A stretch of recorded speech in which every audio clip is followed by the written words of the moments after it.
تخوف كبير في الإعلام الإسباني بعد تسلم المغرب لمروحيات الآباتشي المرعبة.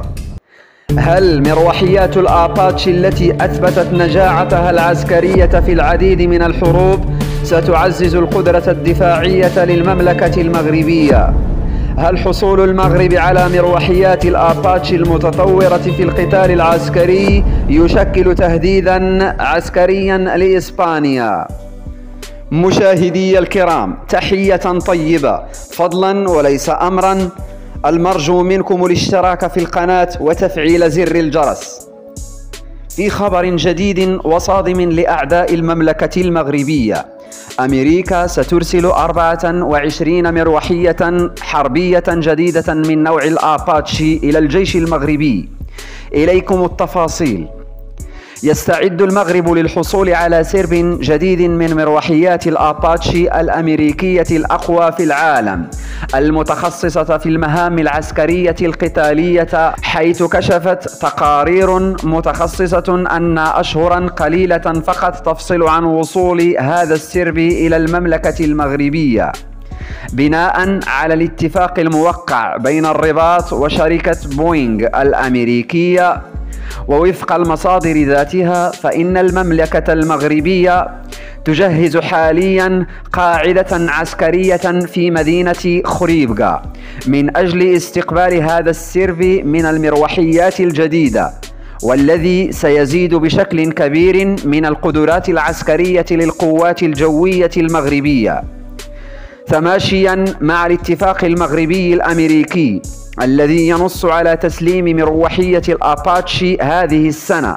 وقالت صحيفة لارازون الإسبانية في تقرير لها حول هذه الصفقة العسكرية أن حصول المغرب على مروحيات الآباتشي المتطورة في مجال القتال العسكري يشكل تهديدا للتفوق العسكري على إسبانيا، خاصة أن مدريد لا تتوفر على مروحيات بهذه المواصفات.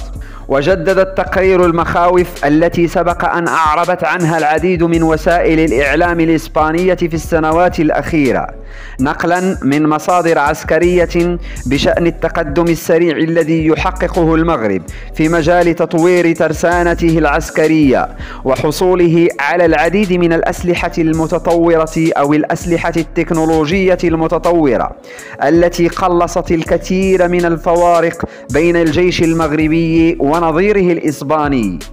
وترى العديد من الأطراف السياسية والعسكرية الإسبانية، خاصة التي تنتمي إلى اليمين المتطرف، أن التطور العسكري المغربي يهدد إسبانيا بشكل خاص. وفي حالة ما إذا تفوقت المملكة المغربية في الجانب العسكري، فإن ذلك قد يؤدي إلى رغبة الرباط في استرجاع العديد من المناطق التي لا تعترف بسيادة إسبانيا عليها، كمدينة سبتة ومليليا المحتلتين وعددا من الجزر الأخرى.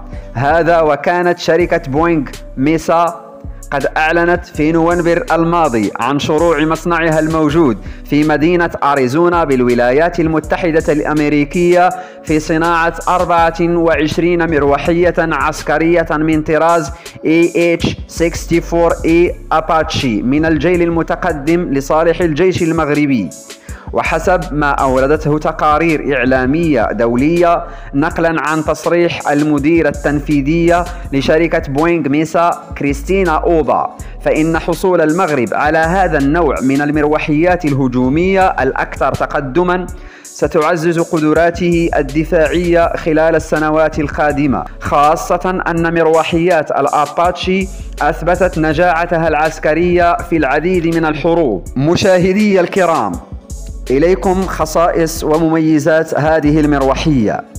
مروحية الآباتشي الأقوى في العالم تتمتع بنظام رؤية متفوق ومتقدم، لديها نظام رؤية نهاري يصل إلى 14 كيلومتر لرصد الهدف، ونظام رؤية ليلي. في المقدمة يجلس مساعد الطيار، وفي الخلف يجلس قائد هذه المروحية الهجومية.